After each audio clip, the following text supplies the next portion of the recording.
일상 새로 고침이라는 제목으로 함께 말씀을 나누겠습니다. 좀 오래된 영화인데 영화 타이타닉이라는 영화가 있었습니다. 이 타이타닉 영화의 배경은 영국에서 그때 당시에 만들었던 1912년 세계 최대 여객선이었다고 합니다. 길이가 269m, 높이는 20층, 당대에는 혁신적인 기술을 선보인 이 타이타닉에게 붙여진 다른 이름이 있는데 바로 불침선이라고 합니다. 절대 침몰하지 않는 배라는 것이죠. 그렇게 영국에서 출항한 타이타닉호가 2,200명을 태우고 대서양 바다를 건넙니다. 근데 영화는 고증을 한 것이죠. 이렇게 사실을 대부분 고증을 거쳐서 이렇게 많이 실제 있었던 일들과 그런 사건들을 많이 집어넣으려고 했다고 해요. 그런데 이 타이타닉호가 빙하를 만나서 빙하에 부딪혀 배에 구멍이 생기고 침몰하게 되죠.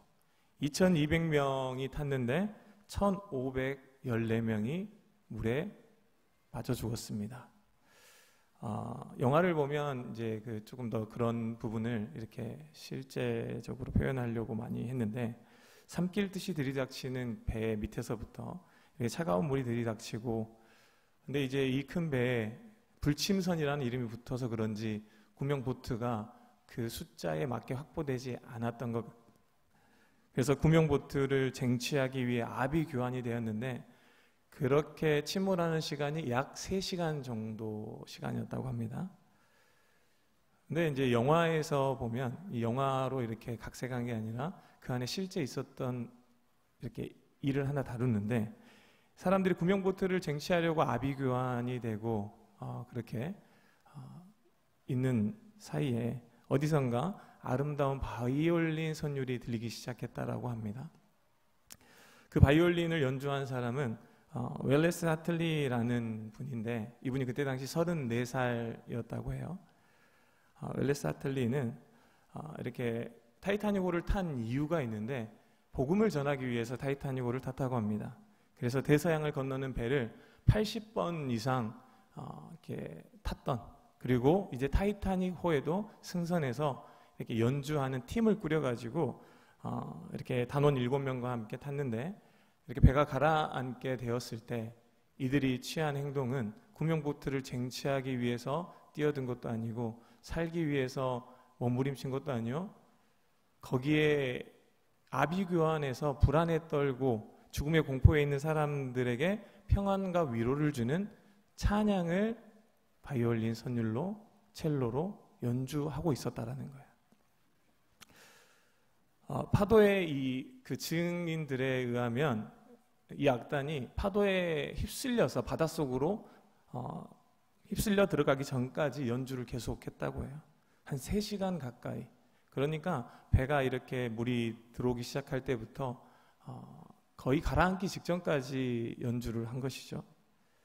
근데 하틀리 밴드의 마지막 곡이 있는데, 영화를 보신 분들은 아시지만 이 마지막 곡이 찬송가 내 주를 가까이 하게 함은 이 찬양이었다고 해요. 이 찬양은 웰레스 하틀리가 가장 좋아하는 찬송가였기도 하다고 합니다. 그래서 이 찬송가의 원 제목을 보면 이렇습니다. 더 가까이 나의 하나님 당신께로. 이 웰레스 하틀리가 어떤 신앙을 가지고 어떤 마음으로 이렇게 삶을 살았었는지를 보여주는 찬송가라고 생각을 합니다. 근데 그 찬송가가 마지막을 준비하는 사람들, 그 사람들 중에 탈출을 포기한 사람들도 많았대요. 근데 보니까 탈출하다가 구명보트에 올라가려고 하다 떨어져 죽는 사람도 있고, 가능성이 없다고 해서 이렇게 탈출을 포기하고 기다리고 있는 사람들, 그 승객들에게 위로와 평안을 줬다고 합니다. 그 연주를 들으면서 죽음을 준비하는 사람들도 많이 보였다고 해요. 그러면서 웰레스 하틀리가 예수 그리스도를 믿으십시오, 연주 중간중간 예수님을 의지하세요, 그분이 우리의 소망입니다 라고 외쳤다고 합니다.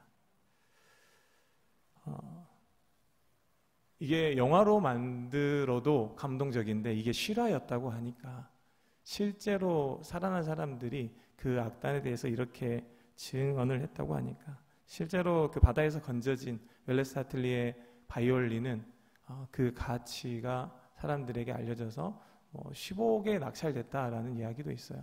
이 사연 때문에 그러겠죠. 오늘 마태복음 24장이 본문인데 24장은 종말에 대한 말씀을 다루고 있습니다. 24장 전반부에 보면 예루살렘에 임할 심판과 종말에 대해서 이야기를 하고요. 예루살렘의 일상이 없어지는 이야기를 합니다. 이스라엘에. 또 마태복음 24장 하바 뒤쪽에 보면 세상의 종말에 대해서 말씀을 하세요. 그러면서 예수님께서 말씀하시기를 이 세대가 끝나기 전에 이 일이 반드시 성취된다라고 말씀하셨어요. 근데 1세기 성도들은 실제로 예루살렘의 멸망을 경험했습니다. 그들의 일상이 무너져버린 일상의 종말을 경험했고 실제로 그들의 가족들은 개인의 종말을 맞이하는 것을 경험했죠. 시간이 지나서 세상의 종말도 경험할 것에 대한 것을 생각하고 살 수밖에 없었죠. 여러분, 종말이라고 하면 세 가지가 있습니다. 인류의 종말이 있고 인생의 종말이 있고 일상의 종말도 있습니다. 우리 평범한 일상에도 그 일상이 당연한 게 아닌 게 되는 그런 사건들이 생기는 것이죠. 여러분, 주님께서 말씀하시기를 때는 아무도 모른다라고 말씀하세요. 마태복음 24장 36절 함께 읽겠습니다. 그러나 그 날과 그때는 아무도 모르나니 하늘의 천사들도 아들도 모르고 오직 아버지만 아시느니라. 아멘. 아무도 알 수 없는데 아들이신 예수 그리스도도 모른다라고 말씀을 하세요. 여기서 예수님께서 아버지만 아신다라는 그 이야기의 배경을 유대인들은 잘 알고 있습니다. 무슨 말이냐면 유대의 결혼식에서 나온 개념이라고 해요. 마리아와 요셉의 관계가 처음에 정혼한 관계라고 했잖아요.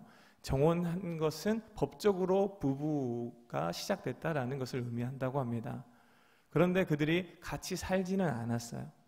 정혼을 하고 나서 떨어져 지냅니다. 그리고 그들이 언제 같이 살게 되는가라고 하면 신랑의 아버지가 때가 되었다라고 말하는 그때에 신랑이 신부를 데리러 갑니다.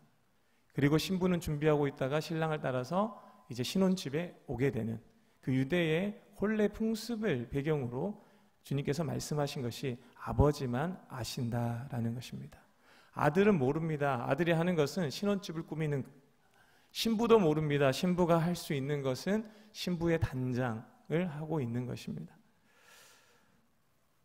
우리가 기다리고 있는 재림은 신랑이신 예수님과 교회의 혼인잔치의 그 완성이죠. 성경이 여러 번 강조하여 주시는 것은 오직 그때는 아버지만 아신다라는 거예요. 아버지만 아신다. 베드로서 3장 10절 말씀에 이렇게 말씀합니다. 함께 읽겠습니다. 그러나 주의 날이 도둑같이 오리니. 여러분, 도둑은 언제 옵니까? 모릅니다. 도둑이 내가 언제 간다라고 이야기하고 가지 않죠. 그렇죠? 도둑은 이때쯤 올 거야 라고, 어디에 올 거야 라는 것을 우리가 모른다라는 거예요. 도둑은 예고 없이 사고처럼 옵니다. 그래서 도둑질을 당한 것은 사고죠. 예상치 못했던. 말세를 가리켜서 무엇을 말세라고 하냐면 예수님의 초림, 예수님이 오셨어요. 초림과 재림 사이를 말세라고 합니다. 1세기 성도들이나 오늘날 살아가는 우리 성도들이나 똑같이 말세에 살아가는 성도들입니다. 말세라고 해서 특별히 어떤 때가 있는 게 아니라 이미 예수님께서 말씀하셨잖아요. 내가 다시 오겠다라고 말씀하시고 그 약속만 기다리는 때, 그 약속의 성취만 남아있는 때가 항상 재림의 때라는 것이고 말세라는 것을 우리가 기억해야 됩니다. 그러니까 우리가 말세를 살아가는 우리는 언제 임할지 모르는 주님의 재림에 시선을 고정시키고 살아야 되겠죠.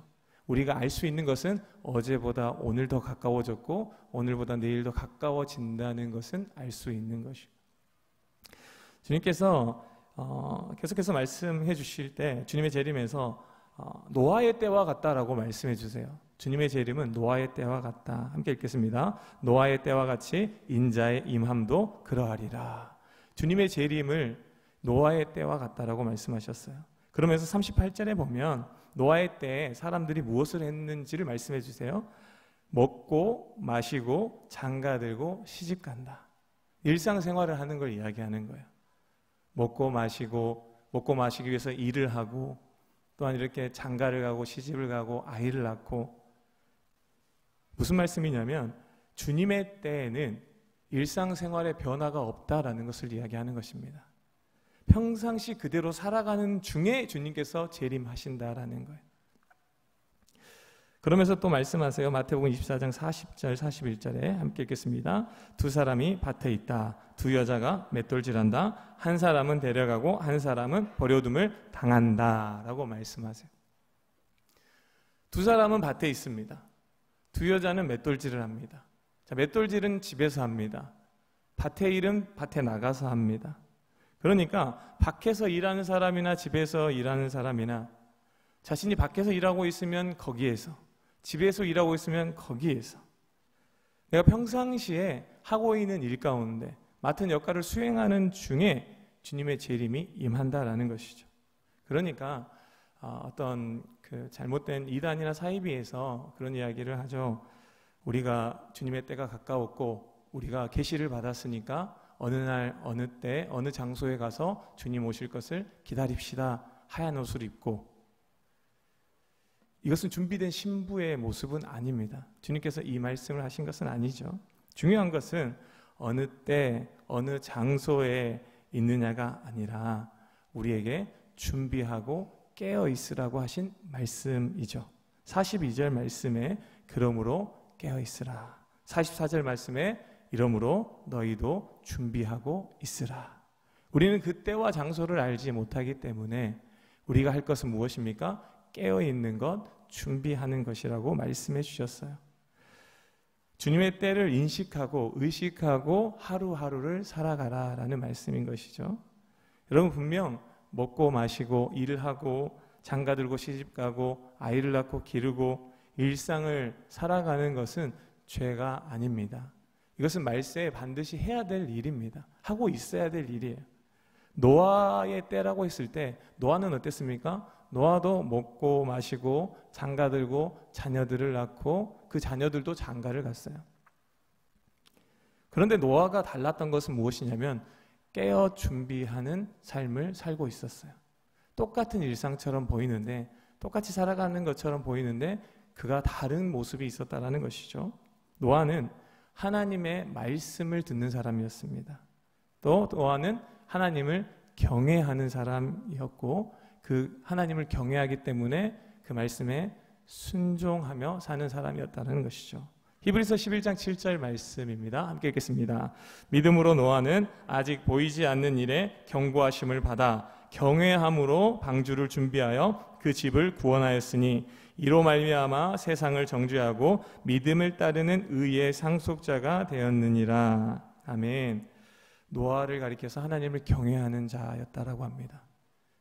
하나님이 하신 말씀을 경히 여기지 않고 하나님을 두려워할 줄 아는 사람, 하나님의 심판의 메시지 앞에 경외함으로 반응하는 사람이었어요. 그랬기 때문에 매일매일 하나님께서 말씀하신 경고의 말씀, 심판의 말씀, 그리고 노아가 깨어 준비해야 될 것은 방주를 짓는 일이었죠. 방주라는 하나님의 뜻, 방주라는 하나님의 구원의 계획, 방주라는 하나님이 원하시는 그 일에 말도 안 되는 일이에요. 그렇죠? 그때 당시에는 비도 그렇게 내리지 않았던, 너무나 기후가 좋았던 때이고, 산에다가 배를 짓는다는 것은 우스울 만한, 사람들의 손가락질 받을 만한 일. 근데 그 배를 짓는 기간이 장장 120년입니다. 120년 동안 이 일을 해야 되는 견적을 받았을 때 노아가 내가 해야 될 수고와 노력은 고사하고 사람들이 나를 향해서 뭐라고 할까? 라고 하는 것에 대해서 얼마나 이렇게 마음이 어려웠겠습니까? 그런데 노아는 깨어 있었죠. 무엇에 깨어 있었습니까? 하나님의 말씀에 깨어 있었는데 심판에 대해서 깨어 있었어요. 심판이 임한다라는 하나님의 말씀. 그리고 그때를 준비하면서 있었죠. 그리고 구원에 대해서도 깨어 있었어요. 나의 만족과 유익이 아니라 다른 사람을 구원을 위해서 사명을 감당했습니다. 다른 말로 자신의 성을 쌓지 않고 있어요. 세상 사람들은 모두 자신의 성을 쌓고, 그때는 나이가 우리의 8, 90의 나이가 아니라 8, 900의 나이니까 사실 속이 영원히 산다 그래도 좀 가깝지 않습니까? 우리보다는. 그런 삶을 살고 있는 사람들 속에서 이렇게 방주를 짓는다고 하는 것, 성전을 짓는 것이죠. 성전을 짓는 삶을 살았습니다. 겉으로 볼 때는 배를 짓는 것이지만 노아에게는 그것이 말씀의 성전, 말씀이라는 성전을 짓고 있어. 그리고 그 말씀의 성전이 바로 하나님께서 구원하시는 길이었고 그것이 생명의 방주가 되었던 것이죠. 노아의 삶은, 노아의 삶 자체가 구원의 메시지였습니다. 심판의 메시지였고요. 노아에게 다 물어보지 않았겠습니까? 왜 이 방주를 짓느냐고 물어보면 노아가 뭐라고 했을까요? 하나님이 홍수로 이 땅을 심판하신다고 합니다. 그래서 저에게 이 방주를 지으라고 했습니다. 방주에 들어가는 자는 살 거라고 했습니다. 라고 노아는 계속 이야기를 했겠죠. 노아를 통해 그러면 몇 명이나 구원을 받았습니까? 8명만 구원을 받았습니다. 가족만 구원을 받았어요. 그러면 노아가 120년 동안 전도에 실패했습니까? 아닙니다. 하나님께서 평가하시기를 방주를 준비하여 그 집을 구원했다라고 합니다. 방주를 준비해서 그 집을 구원했다. 120년 동안 말씀에 순종하고 복음을 전하고 심판의 메시지, 회개의 메시지를 선포했는데 결국 구원한 것은 자기 가족밖에 없어요. 그런데 성공한 것이죠, 사실은. 세상 사람들 편에서는 노아의 삶이 메시지가 되었다고 했죠. 노아의 삶으로 인해 전파된 이 복음, 회개의 메시지, 그들이 들었습니다. 소문이 다 났을 거예요. 120년이면 전 세계 소문이 나지 않았겠습니까?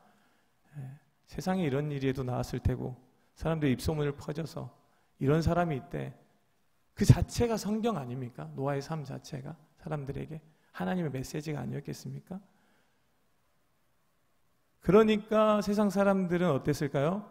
죽어가며 핑계치 못했을 것입니다. 하나님이 보실 때 핑계하지 못할 것이죠. 이미 심판의 메시지와 구원의 메시지는 노아의 삶을 통해서 계속해서 하나님께서 돌아오라라는 메시지를 계속해 주셨잖아요. 그들에게 열린 기회이기도 하지만 심판이 임했을 때는 무서운 것이죠. 하나님께 듣지 못했다라고, 알지 못했다라고 핑계하지 못할 메시지를 산 위에서 이 구원의 방주를 통해 전하고 있었던 하나님이시죠. 한국의 무디 목사님이라는 칭호를 받는 분이 있는데 1930년, 40년대 이렇게 활동 많이 하셨던 이성복 목사님이라는 분이 있어요. 이 이성복 목사님은 교단을 초월해서 부흥사로 이렇게 활동을 했던, 많은 사람들을 주님께로 돌이키는 이렇게 역할을 했던 목사님이신데, 이분이 작사한 그 찬송이 있는데, 작사한 찬송이 인생 모경가라는 찬송입니다. 혹시 아십니까? 인생 모경가? 한번 불러볼까요? 인생 모경가인데 너무 쉽습니다. 266장 찬송에 가사만 입힌 거예요. 근데 이 찬송이 1절부터 7절까지 있어요. 근데 저는 1절과 6절 가사만 한번 옮겨봤습니다. 옛날 찬송들이 한 12절, 14절 이러잖아요. 내용을 한번 생각하면서 같이 한번 불러봤으면 좋겠습니다.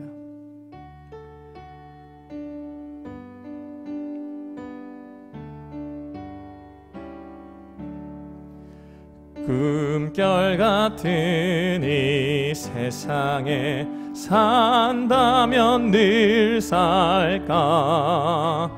인생의 양락추태도 방향을 잡느나 험한 세상 고난 풍파 일장춘몽이 아닌가. 슬프도다 인생들아 어디로 달려가느냐. 근심 마라 근심 마라 너희들은 하나님 믿으니 또한 나를 믿으라고 주 말씀하신다. 내 아버지 그 집에는 있을 것이 많다지요. 기쁘도다. 주님 함께 영원히 함께 살리라. 아멘. 그렇게 부흥회를 다니면서 이 목사님이 늘 이 찬양을 불렀대요. 이 찬양의 성도들은 은혜를 많이 받았습니다. 인생의 모진 풍파 속에서 살아가는 그 일상이 자연스럽지 않은 그 삶 속에서 이 주님의 재림의 메시지, 이것은 성도들에게 소망의 메시지였던 것이죠. 하늘나라에 대한 메시지는 위로의 메시지였습니다. 그래서 그런지 그때 당시에는 종말에 대한, 천국에 대한 그 메시지가 담긴 찬양들이 굉장히 많았죠. 사실 근데 오늘날은 이 종말과 재림에 대한 메시지를 품고 있는 찬양은 많지는 않은 것 같아요. 나를 위로해 주고 힘을 주는 찬양들은 많이 작사가 되는데 주님을 소망하는, 주님의 재림을 소망하는 찬양은 많지 않다는 것이 좀 안타깝죠. 인생의 한계를 말하고 인생의 소망을 주님 계신 천국에 두어야 된다라는 것을 강조하는 메시지가 담겨 있어서 한번 나눠봤습니다. 45절부터 51절에는 어떤 내용이 나오냐면 충성된 종의 지혜로운 삶과 악한 종의 어리석은 삶이 나옵니다. 거기에 대해서 말씀하세요. 한 주인이 먼 길을 떠나면서 종들에게 그것을 맡기고 잘 관리하라라는 말씀을 하세요. 그리고 언제 올지는 이야기하지 않고 떠납니다. 이것이 바로 말세를 살아가는 우리의 상태인데 주님께서 그렇게 하신 것이죠. 근데 악하고 어리석은 종들은 어떤 마음의 태도로 살아갔습니까? 주인이 더디 온다라고 생각하고 살아갔습니다.